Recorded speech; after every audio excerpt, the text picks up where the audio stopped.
When I was 18 and I had to choose my whole life career, I really didn't know what to do with my life. I was like, okay, maybe I wanted to become a nurse, maybe I wanted to become an engineer. I actually really didn't know. So my interests were already at a very young age very scattered, or maybe not as focused as I would like to.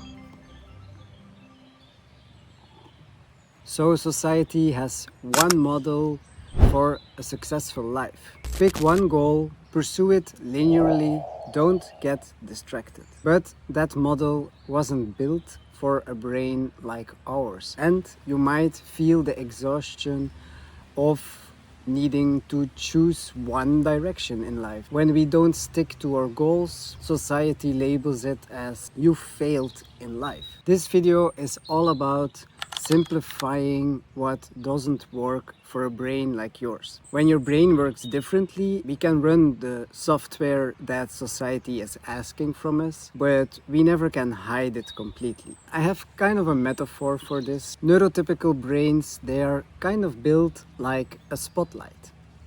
They focus the light in one direction. One beam pointed at one thing held steady. ADHD brains, they are built like a floodlight. It's very broad. They see everything. The light is illuminating everything around us, and we are scanning constantly for new opportunities or new things. Though the world rewards the spotlights, not really the floodlights.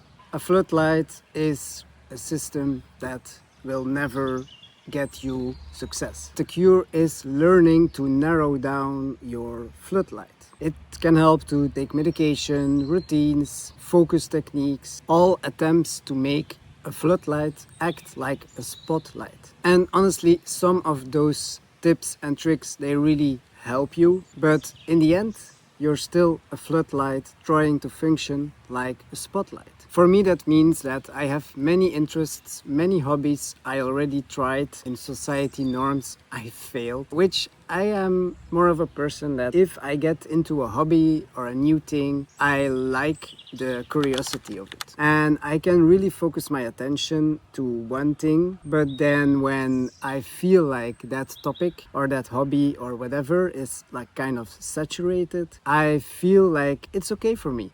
I've seen it, I've done it, and that's fine. This is about reframing how we see those failures. Stop forcing one goal. Follow the season. Your brain functions more in seasons of interests, I like to call them. It's like weeks or even months where something really consumes your interest. And then suddenly you feel the urge that, okay, maybe I'm done with it.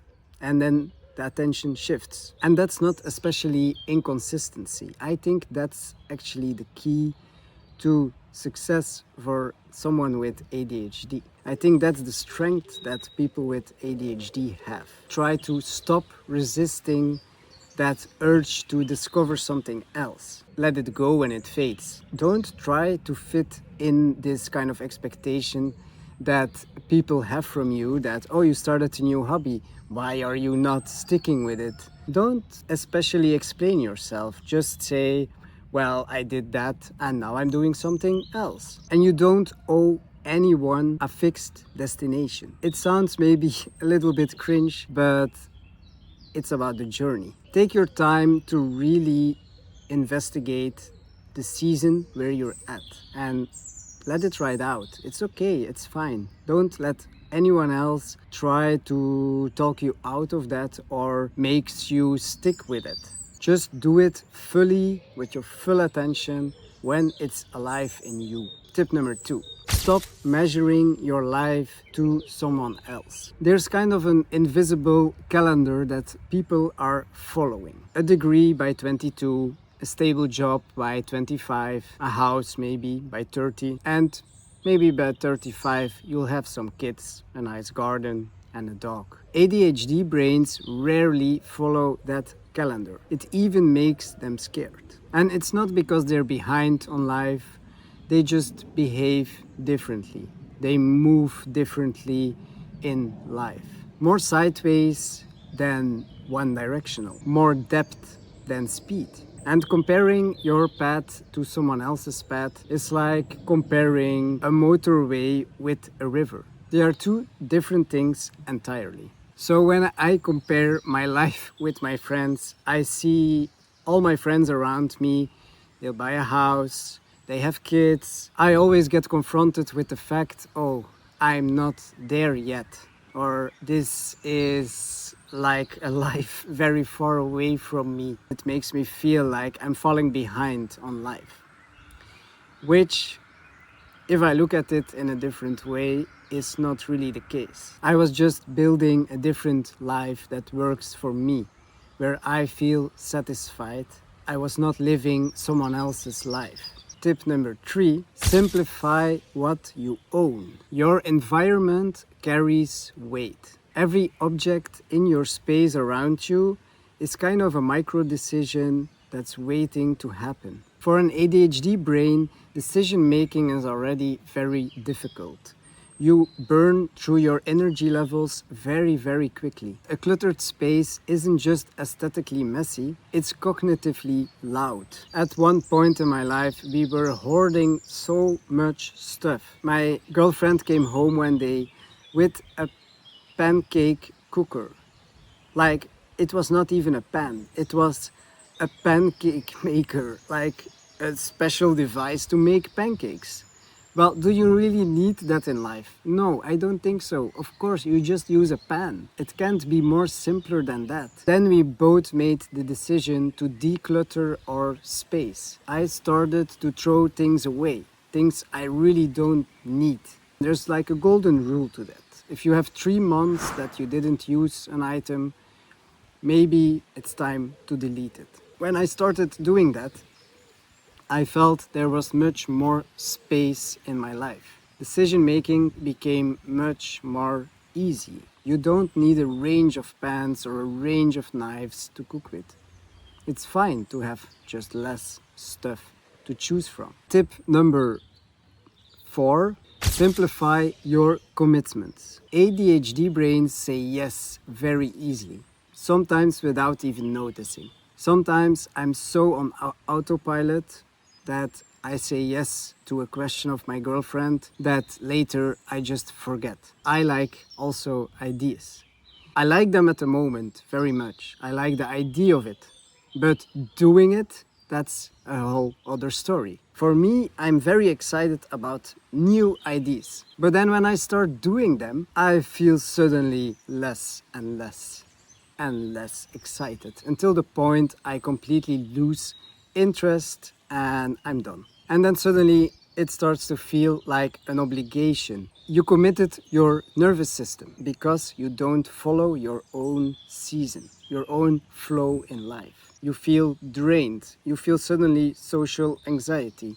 You don't feel like doing anything more. And then before you know it, you have kind of a burnout just by doing the stuff that from the outside world feels easy. So what I would like you to do is to really feel what gives you energy, not someone else, just you. What do you feel like it recharges your nervous system? And if it doesn't create energy, most of the time it just absorbs energy. Don't think it's selfish, because we also have that intention to, but if I don't say yes to this specific question, I'm selfish. No, it's just a case of self-care. So protect your energy at all costs. Especially when you have ADHD, this is very important. Tip number 5, work with your energy rhythms. For example, this is a very clear story for me that I noticed. I have energy bursts, and it can be very long and they can be very short. Work with them. ADHD time blindness is a real thing. Sometimes I can get absorbed in a task or in gaming or whatever I do, and then time flies and I don't even notice that we are 8 hours later. But underneath it, the real reason why that happens is there is kind of a rhythm. There are some hours of the day where your brain especially runs very clear and hours where it simply won't. For example, I work best in the evenings. You see a lot of videos on social media where they say, wake up at 5:30. It's the best time to start your day. It's the best time to do the stuff you don't want. No, for me, this is not the case. If you don't feel like that, don't do it. Most productivity advice out there, they just ignore that. So simplifying that means don't fight your own rhythms. Your own rhythms that you drawn naturally towards. So I want you to think really what moment of the day is your rhythm, but also what happens when you work against that rhythm. Feel it. Because for me, for example, everyone says that you should stick to, let's say, 5 days a week. You do small little things. For me, this doesn't work at all. I like to work, for example, Saturday in a very long burst of energy, and then I do everything at once. This may sound the worst advice ever, but that's what works for me. Tip number 6, reduce your information diet. We live in a digital age where we are bombarded with information. As we have ADHD, we seek for information. We thrive on new stuff, new inputs. They feel so good. But just consuming without filtering, it creates noise. And there's a fine line between feeling exhausted and feeling intrigued and interested in something. Especially nowadays with the algorithms, you don't need to know everything what's happening in the world. You don't need to know what has been going on in China, for example. If you're interested in it, it's fine. But it's not necessary. Don't feel like you need to catch up with the news every time of the day. You just need to know what's relevant for you in your life and what's relevant to your season, to your wave you're riding. For example, I'm very interested in politics, political views. This is kind of intriguing to me, but when I took a look at myself, I felt more exhausted from it. I was in between the left and the right wing and constantly looking for kind of an identification with a political party and whatever. This made me feel anxious. So remove the clutter from your life, the informational clutter that you actually don't need in your life. The bonus tip, let yourself allow to pivot to something else.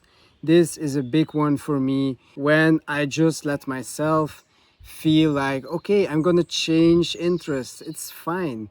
Don't let the world tell you that it's not okay to stick to one path. Don't. Just go with your own flow, go with your own interest, your own energy, and you will feel much more at peace. It might feel like a failure because that's what the world teaches. It's a failure that you moved on to another topic again. You're so cluttered, you're so scattered. No, I don't think it's about being scattered. So what does simplicity actually feels like? Simplicity for an ADHD brain doesn't look like one goal, maybe a tidy routine, a clear 5-year plan. No, it looks like less resistance, less fighting your own nature, less energy spent pretending something or someone you are not designed to be, less pretending you're a mind that works in a certain way. It means more seasons in yourself that you follow, more space, physical, mental, but also social, for what's actually really alive in the moment in yourself. If any of these advices landed in you, pick one area of your life where you feel like you're resisting something in yourself or you try to fit in someone else's idea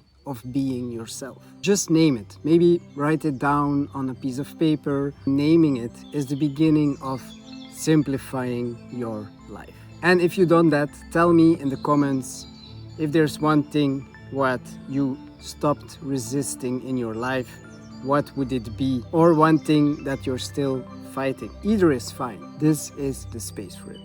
Thank you for watching this video and I'll see you in the next.